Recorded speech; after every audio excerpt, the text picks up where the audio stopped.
مقدمہ تاکہ دودھ کا دودھ پانی کا پانی الگ الگ ہو جائے.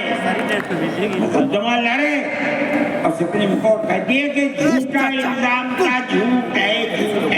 پورے دن سے کیا کر رہا؟ ملک کے اندر فرقہ پرستی ہے, دشمنی ہے, ہر طبقے کے اندر ہے. کوئی بھی طبقہ پولیس کا ہو, انتظامیہ کا ہو, کسی کے اوپر جو چاہے الزام لگا دے. جمعیت علماء آج بھی جو کیس لڑ رہی ہے 1050 کیس ہیں جو lower court, high court, supreme court کے اندر لڑ رہے ہیں. 1050 کیس ہیں اور اس کے اندر 850 ملزم ہیں. ہم لڑتے ہیں مقدمہ. ہم یہ سمجھتے ہیں کہ آپ جس کو ہائی کورٹ سپریم کورٹ تک یہ ثابت کر دیں کہ یہ ملزم ہیں, انہوں نے دیش کے ساتھ ویرودھ کیا ہے, ثابت ہو جائے, ہمارا کوئی تعلق اس سے نہیں. جب تک ثابت نہ ہو, پولیس کے کہنے سے یا کسی راستے پر چلنے والے کے کہنے سے کہ یہ دیش ویرودھی ہے, ہم اسے دیش ویرودھی تھوڑی مان لیں گے. ہم جاتے ہیں ہائی کورٹ, سپریم کورٹ میں جاتے ہیں اور ہم دودھ کا دودھ پانی کا پانی کرنا چاہتے ہیں. ہمیں آزادی مل جاتی ہے. بتائیے آپ لوگ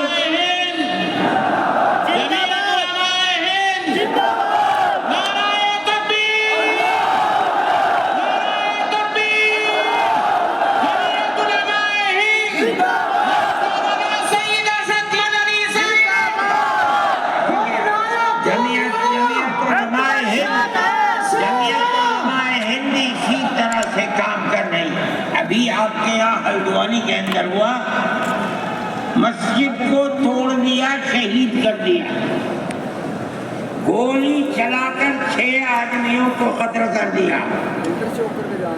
اس کے ساتھ ساتھ 101 آدمیوں کو گرفتار کر لیا اور ایسی دفعات ان کے اوپر لگا دی کہ 1.5 سال سے پہلے ان کی ضمانت نہیں ہو سکتی تھی. جمعیت علماء نے ہمارے پاس آئے 70 آدمی, کچھ لوگوں نے اپنے کیس لڑے, خود کسی کو یقین نہیں تھا کہ اس کے اندر کامیابی ہوگی.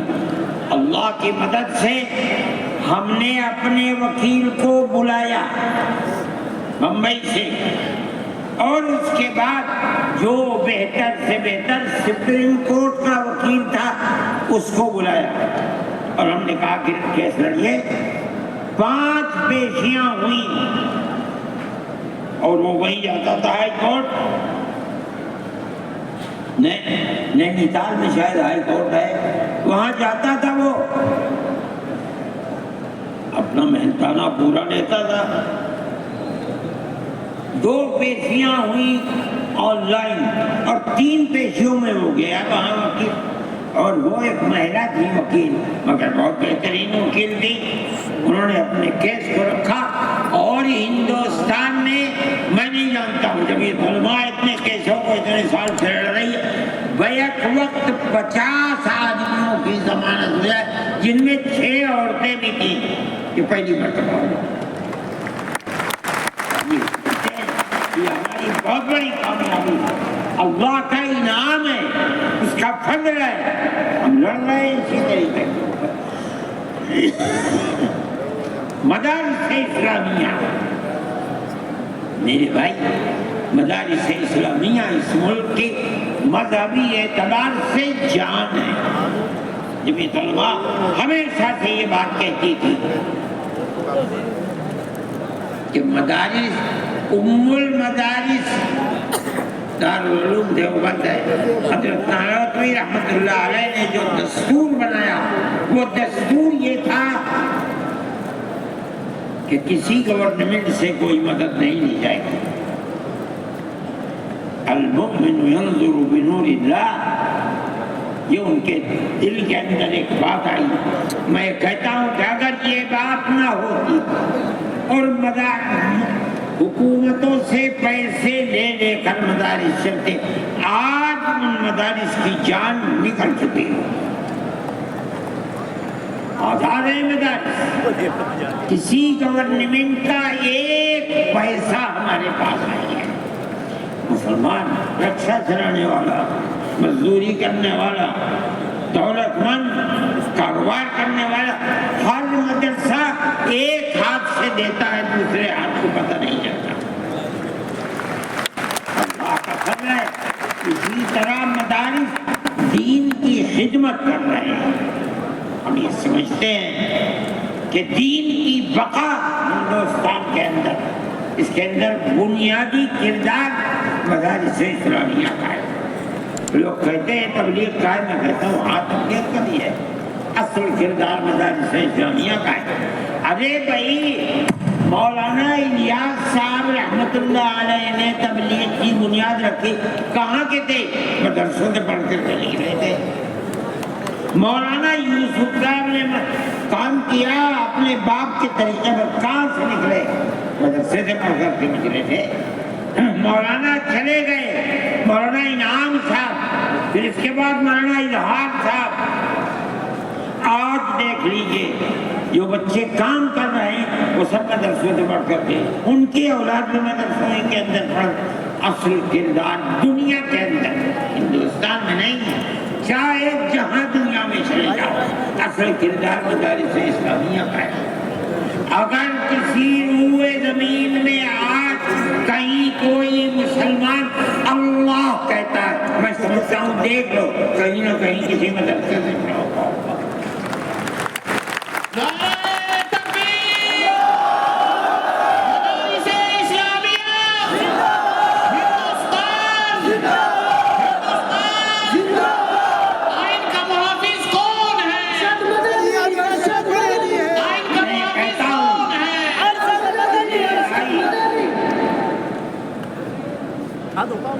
مدارس اسلامیہ کا یہ کردار ہے، اسلام کو پھلتا پھولتا دیکھیں، یہ ان سے برداشت نہیں ہوتا۔ مگر یاد رکھیں کہ اللہ کا یہ چراغ نہیں بجھے گا، اسے بجھانے والے بجھ جائیں گے۔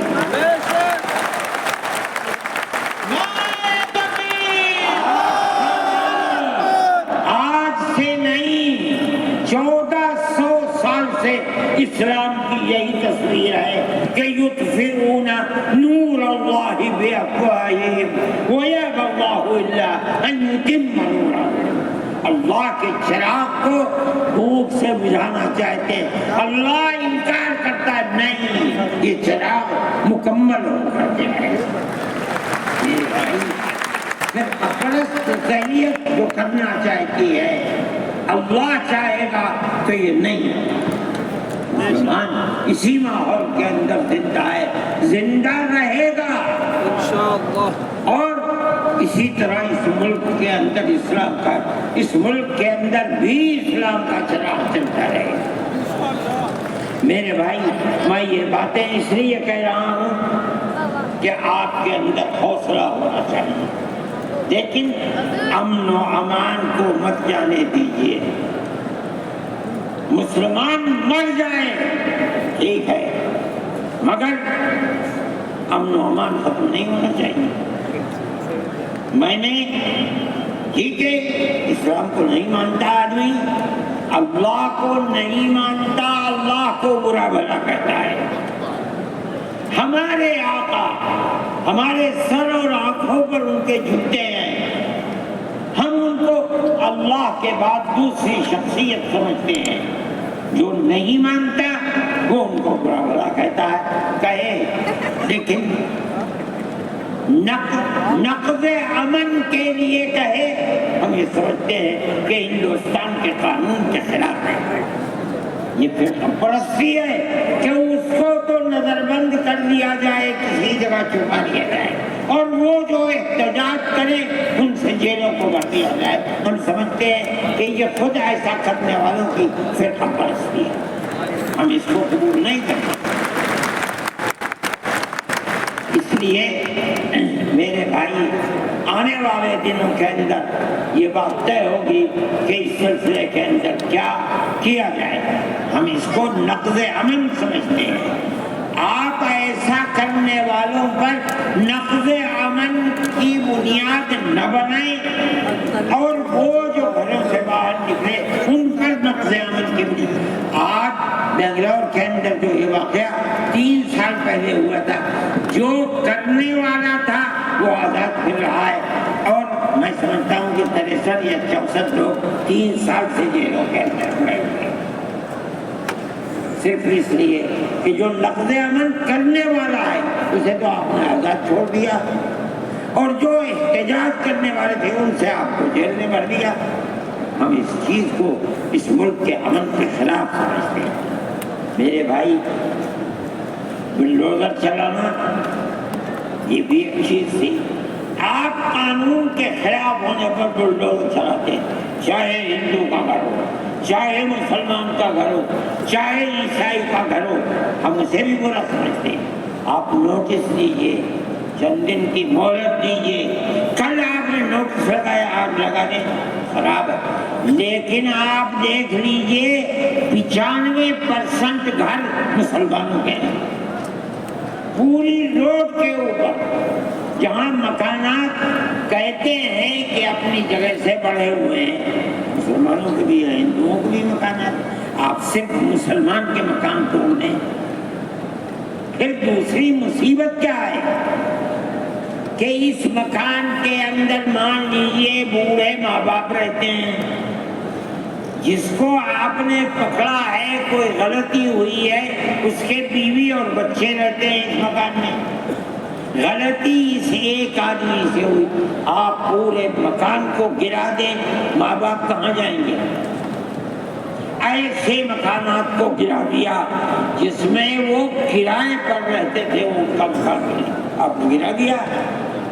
ہم اس کے خلاف، ہم یہ سمجھتے ہیں کہ گورنمنٹ کا یہ عمل ملک کے دستور اور آئین کے خلاف ہے.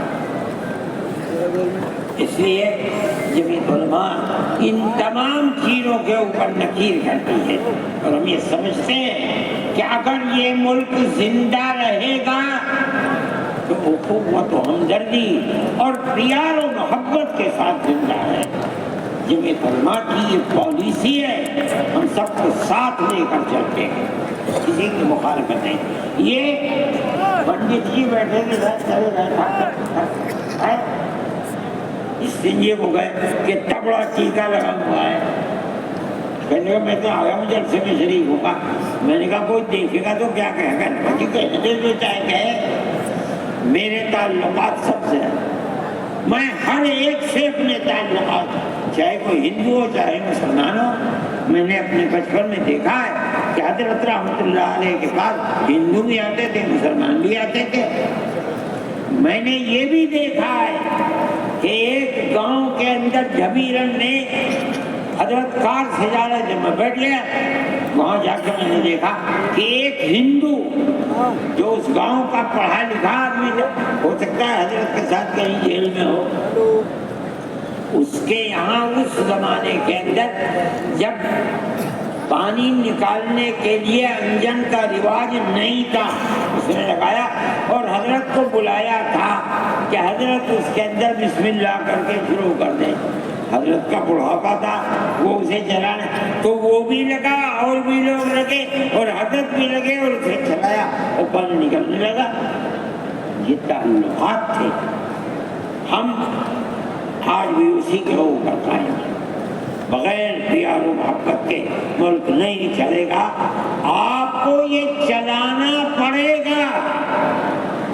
آپ اسلام اور مسلمان کی مخالفت کریں اور اسے برباد کریں، یہ چیز نہیں چلے گی.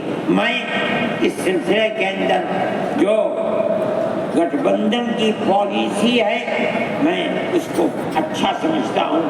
ایک طرف تو یہ کردار ہے گورنمنٹ کا جو آپ کے سامنے پیش کیا جا رہا ہے، دوسری چیز، الیکشن کے زمانے کے اندر جو انڈیا گٹھ بندھن نے اپنا مینیفیسٹو شائع کیا، میرے پاس یہ چیز پہنچی کہ راہل گاندھی جی نے یہ کہا ہے کہ ہماری حکومت اگر بنے گی تو ہم ہر اقلیت کو اپنے مذہب کے اوپر چلنے کی آزادی دیں گے۔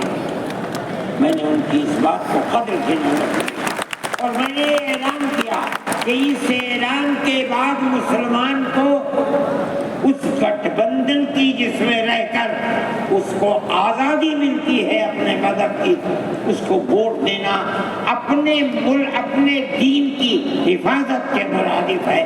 اور مجھے بڑی خوشی ہے کہ سارے ہندوستان کے مسلمانوں نے ایک جٹ ہو کر کے گٹھ بندھن کو ووٹ دیا اور گٹھ بندھن اس طرح سے آگے نکلا اور بی جے پی۔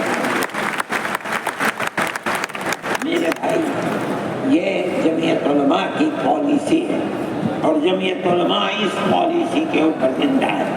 مسئلہ فلسطین کا ہے، بڑی عجیب بات ہے۔ فلسطین آزاد ملک ہے، حقیقت یہ ہے۔ آپ یہ دیکھیے، جب دولت عثمانیہ کو دنیا کی بڑی طاقتوں نے مل کر ختم کیا اور خلافت اسلامیہ ترک میں ختم ہو گئی، تو امریکہ، روس، برطانیہ، انہوں نے مل کر ایک یہودی حکومت قائم کی اسرائیل پر۔ اس کی ایک حدود اربع تھی، اس کے اندر فلسطین یعنی بیت المقدس نہیں تھا۔ جب بڑا اسرائیل ہو گیا، امریکہ اس کا سرپرست بن گیا۔ اب اسرائیل نے آگے بڑھ کر فلسطین کے اندر اپنے پیر جمائے اور بیت المقدس کو لینا چاہا۔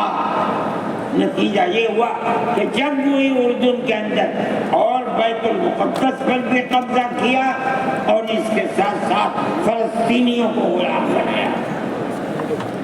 ابھی دل نہیں تھما، تھوڑے دنوں کے بعد پھر آگے بڑھا اور گولان کی وہ پہاڑیاں جو شام کے اندر تھی ان کے اوپر قبضہ کر لیا۔ جس دن پہلا حملہ بولا فلسطینیوں نے، ہمارے ملک کے پرائم منسٹر نے یہ کہا کہ یہ دہشت گرد ہے۔ مجھے بڑا افسوس ہوا کہ یہ تاریخ کی دنیا کی نہیں جانتے۔ ایسا لگتا ہے جیسے ہی انہوں نے دنیا کو دیکھا ہی نہیں۔ میں نے اعلان کیا، میں نے یہ کہا کہ جو یہ کہتے ہیں کہ یہ دہشت گرد ہیں، اگر یہ دہشت گرد ہیں اور غلامی کی زنجیروں کو توڑنا یہ دہشت گردی ہے، گاندھی جی بھی دہشت گرد تھے، نہرو بھی دہشت گرد تھے، ہمارے اکابر بھی دہشت گرد تھے۔ یہ ایسی بات ہے جس کی کوئی تعبیر نہیں ہو سکتی۔ اللہ کا فضل ہے، اس کے بعد سے آج تک کبھی یہ نہیں کہا گیا کہ دہشت گرد ہے۔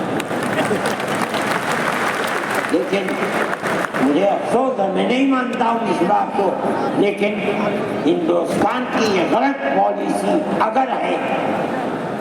میں گیا عرب، میں نے لوگوں سے سنا کہ ہندوستان کا بارود فلسطینیوں کے مارنے کے لیے اسرائیل میں ہو رہا ہے استعمال۔ کہنے والوں نے کہا کہ ہندوستان کے فوجی بھی اسرائیل کے ساتھ لڑ رہے ہیں۔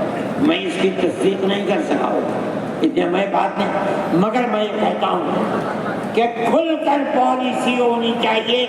آپ اگر فلسطینیوں کے قتل عام پر بازی امریکہ کی طرح کہیے کہ ہماری فوجیں اسرائیل کے ساتھ، آپ بھی کہیے کہ ہماری فوجیں لڑیں، اور اگر نہیں ہے اپنے دامن کو پاک کیجیے۔ میں یہ سمجھتا ہوں کہ اس طرح کا قتل عام کہ ساری دنیا ایک طرف کھڑی ہوئی ہے، لیکن یہودی طاقت کے ساتھ کیونکہ سر پر امریکہ تجویز آتی ہیں اسرائیل کا نہیں، اسرائیل کے خلاف نمبر 2 پر ہے۔ سب سے پہلی تجویز امریکہ کے خلاف آنی چاہیے۔ اس لیے کہ جو بم برس رہے ہیں وہ امریکہ کے ہیں، جو فوج لڑ رہی ہے وہ امریکہ کی ہے۔ اسرائیل کے پاس کتنا ہے؟ جو طاقت ہے وہ بڑی طاقتوں کی دین ہے، اسی بنیاد کے اوپر ساری دنیا کے اندر احتجاج ہو رہا ہے، مگر وہ احتجاج قابل توجہ نہیں ہے۔ جمعیت علماء ان مسائل کو سمجھتی ہے، ہم نے اپنی بات آپ سے کہی ہے۔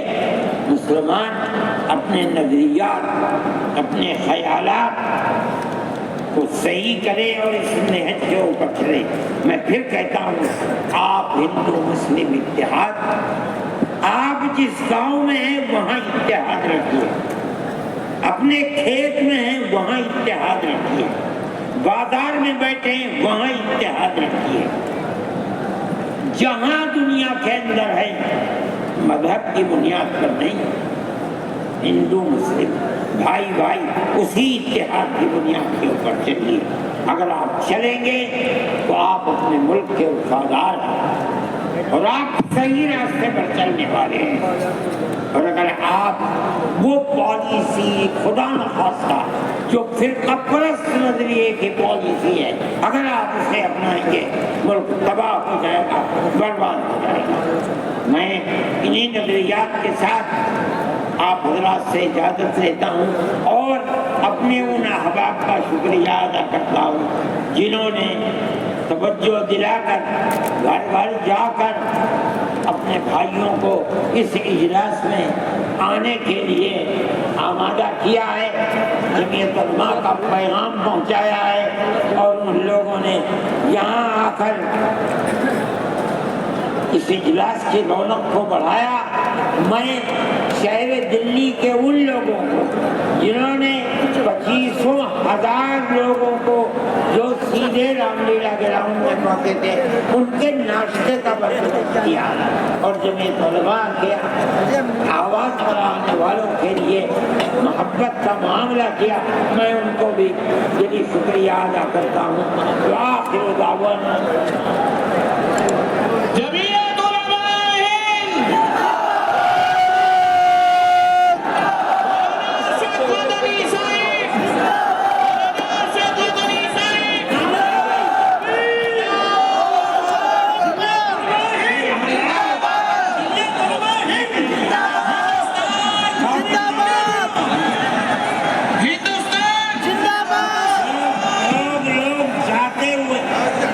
جاتے ہوئے بہت بڑی تعداد ایک دم نکلے گی، بہت سوچ سمجھ کر امن و امان کے ساتھ اپنی گاڑیوں کو نکالیں۔ کوئی بات دستور نہ ہونی چاہیے، ایسا کہ پریشانی امن